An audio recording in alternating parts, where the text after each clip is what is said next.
Good morning everyone. Nandito tayo sa Pune, sa India pa rin. And right now, pababa ako para mag-breakfast. So, samahan niyo ako. Excuse me, kagigising ko lang. And magbe-breakfast na tayo downstairs. Mamaya ako na kayo i-room tour cause magulo yung kwarto. And hintayin muna natin siyang malinis. Good morning. Hintayin natin muna siyang malinis tapos saka ko kayo i-tour sa room. But for the meantime, come, join me. Mag-breakfast tayo.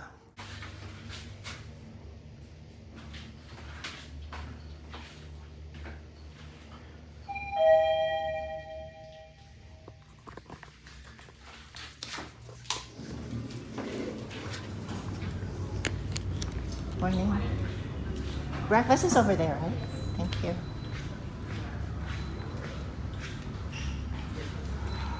Like, there's a bar here on the ground floor. Pero meron din silang bar sa rooftop.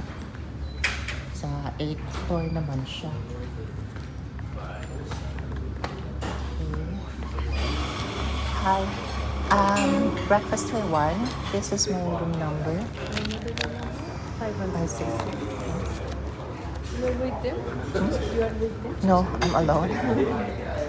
So is that's a big zone? Thank you. Sambar. This is my favorite. Chutney. Actually, I've tried tomato chutney. I brought this one, the coconut chutney. Not so much.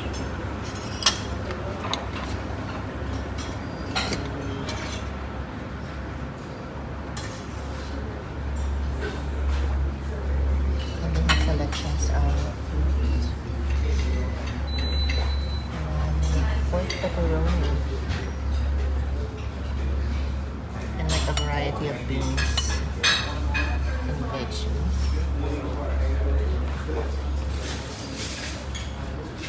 And then here we have like a variety of bread. Ay, parang masarap yun. Blueberry garnish.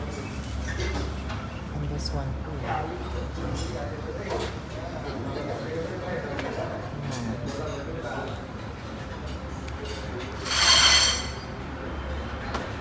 We have pork sausage, chicken stew.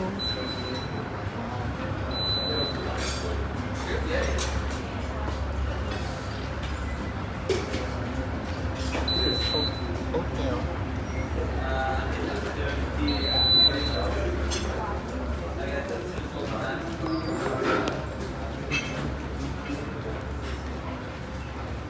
And out here is the pool.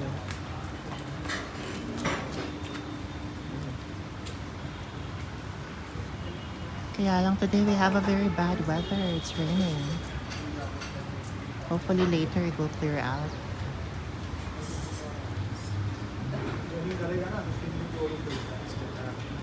Hi, what do you prepare out here? This one? What do you prepare out here? Omelette? Omelette? Yeah. Okay. Paratha and dosa. Okay, thank you. I'll come back later. Yeah, Okay, yeah. thank you.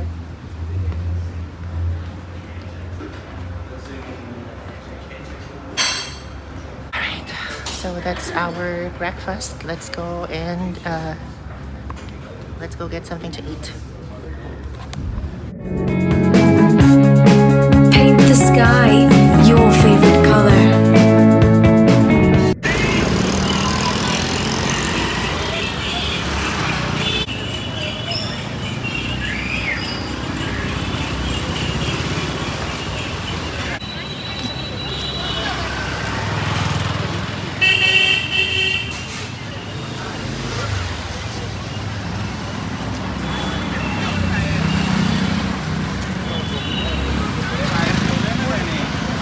Ma-aircon pa dito sa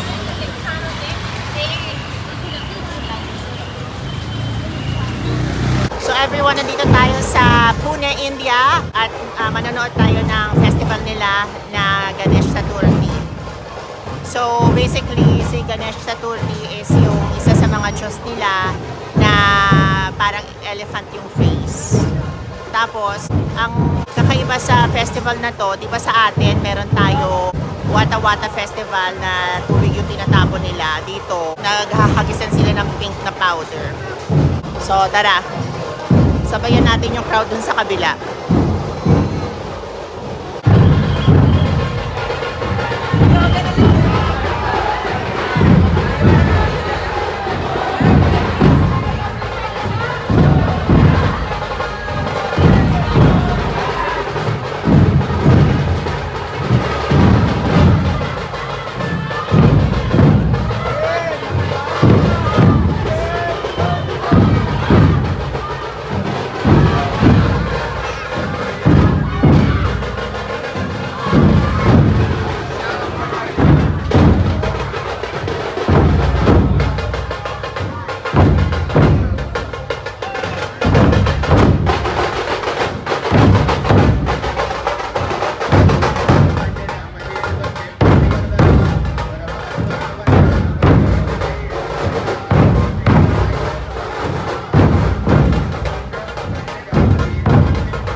Mga ilang araw nang hindi maganda ang panahon dito sa India or at least dito sa Pune. Nag-uulan, ngayon medyo umaambon. Pero hindi natin kasi pwedeng palagpasin ito. Nagkataon na habang nandito ako sa Pune, nagse-celebrate sila ng kanilang festival. So, syempre, we want to take the opportunity na ma-experience natin itong festival nila. Which is very important kasi festival ito ng isa sa mga gods nila. Yung ang mukha is yung elephant. Ang pangalan is si Ganesh Chaturthi. Kung hindi ako nagkakamali sa pronunciation. So, samahan niyo ako. Ang saya. Upon further research, I learned that Ganesh and Ganpati are two names for the same elephant-headed Hindu god, while Ganesh Chaturthi is a festival celebrating him. The difference is that Ganesh or Ganpati refers to the deity, while Ganesh Chaturthi is the name of the festival, which itself is often mistaken for his birthday, but is actually celebrated as his annual arrival or his appointment as the leader of the Ganas, or Shiva's attendants. There is also a separate festival for his actual birthday known as Ganesh Hayanti or Jayanti or Maghi Ganpati, which takes place in either January or February. Ganpati Visarjan is the final ritual of the Ganesh Chaturthi festival, where devotees bid farewell to the Lord Ganesha by immersing his idol in a body of water. The word Visarjan means immersion. This symbolic act marks the end of the Ganesha's visit to the earthly realm and his return to his celestial home.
Yung lugar na to, very divisoria.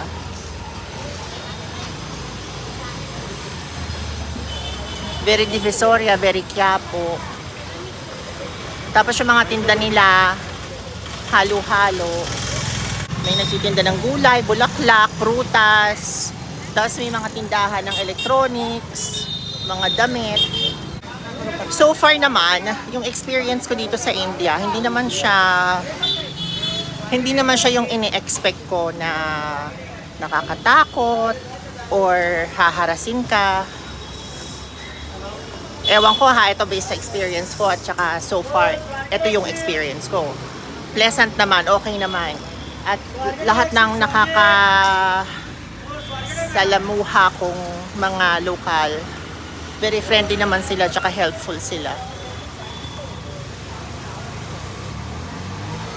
Ewan ko lang, siguro sa gabi, ibang storya kapag naglakad ka. kahit naman sa Manila, kapag naglakad ka sa gabi, ibang usapan yon.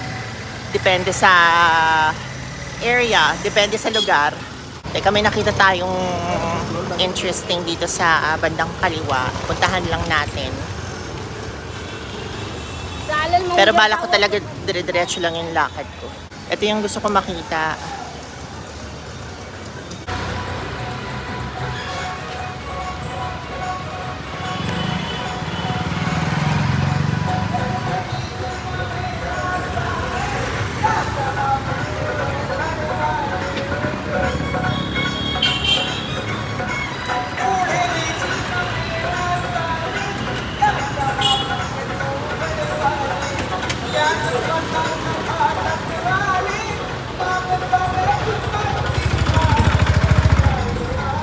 Alam mo, parang si Archangel yung naaalala ko dito.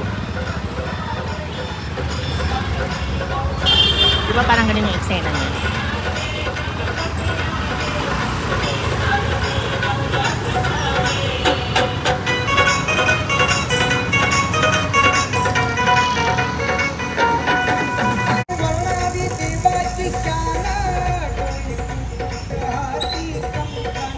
O diba, ang saya lang. Ang saya makadiscover ng mga lugar na hindi mo pa napuntahan, ma-experience yung mga bagay na hindi mo pa na-experience. It's all part of your learning as a human being. Amen. Pero totoo yan. Siyempre, kung ang ginagawa mo araw-araw ay pare-parehas lang, paano ka matututo, di ba? At saka yung mga pinupuntahan mo is yung mga kabisado mo lang. You do not go out of your comfort zone. So, how are you going to learn? At first talaga medyo, ever since kahit nung nakatira pa ako sa Japan, pag pinag-usapan India, iba yung iba yung nasa isip ko. At saka medyo parang iniiwasan ko. Hindi ako interesado. Pero syempre, matanda na tayo, we're seeking new knowledge, we're seeking new experiences. And I'm just glad na nagpunta ako ng India. So, tapos na tayo pumunta dun sa festival. Nagpunta ako dito sa isang mall malapit sa hotel, Phoenix something, Phoenix City, parang ganun. Hindi ako makapag-vlog sa loob ng mall because apparently parang bawal ang photography at saka videos sa loob ng mga malls dito sa India. Hindi ko alam kung bakit. Pero nandito tayo sa loob ng Tim Hortons and sa mga establishments naman, okay naman sila. Like Tim Hortons, Starbucks, yan. So, magla-lunch tayo. Umorder ako ng chicken at parang chicken rice at saka lemon iced tea. Iced lemon tea. So magla-lunch muna tayo and then babalik na tayo ng hotel. Magpapahinga. Maliligo magpapahinga. Unfortunately, kailangan nating i-reschedule yung pagpunta natin sa dun sa something WADA na pinuntahan ko kanina. Pasensya na hindi ko maalala kasi ang hirap ma-memorize ng mga pangalan ng mga lugar dito. Because hindi sila tumatanggap ng cash payments. You have to pay it online using a QR code. Ang naging problema ko kanina, I was trying to pay through credit card. Yung OTP, hindi ma-receive.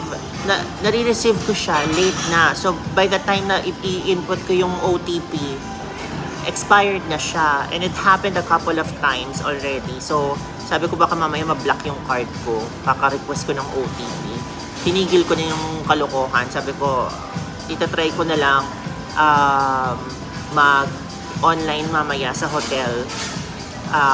Bago ako bumalik doon sa place na pupuntahan dapat, I'll make sure na bayad na siya. Pwede naman daw, sabi ng mga security doon. So, who knows?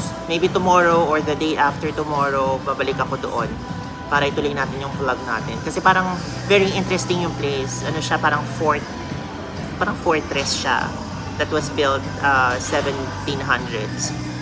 Kaya, ayun, interesting makita yung loob niya. Parang ano siya, kumbaga sa atin parang intramuros. Ganun. Okay, I'll just have my lunch and I'll talk to you guys later. Kain na. Dito lang tayo sa labas pwedeng mag-video. Bawal mag-vlog sa loob ng mall. So, nag-book na ako ng Uber. Hintayin na lang natin. Pabalik na ako ng hotel. Pangit ng panahon. Umaambon. Tsaka.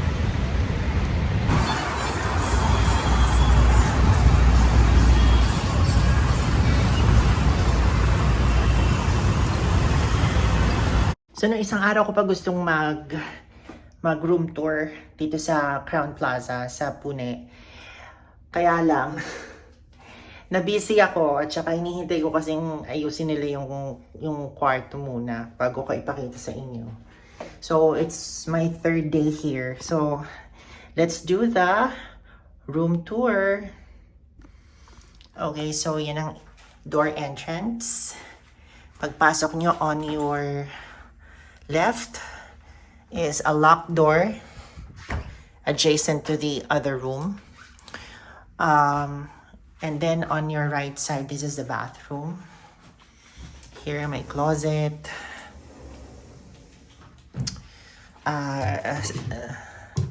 My safe. Tapos mga drawers. Ay, sorry. Mga drawers. Yan. And then the shower enclosure. The sink. May panty ako dyan, nilaban ko kahapon, pinapatuyo ko. Okay, so this is the bed. I think this is a queen size bed. This is not a king size bed. Yung kama ko sa Thailand, yun yung king size. Ito queen.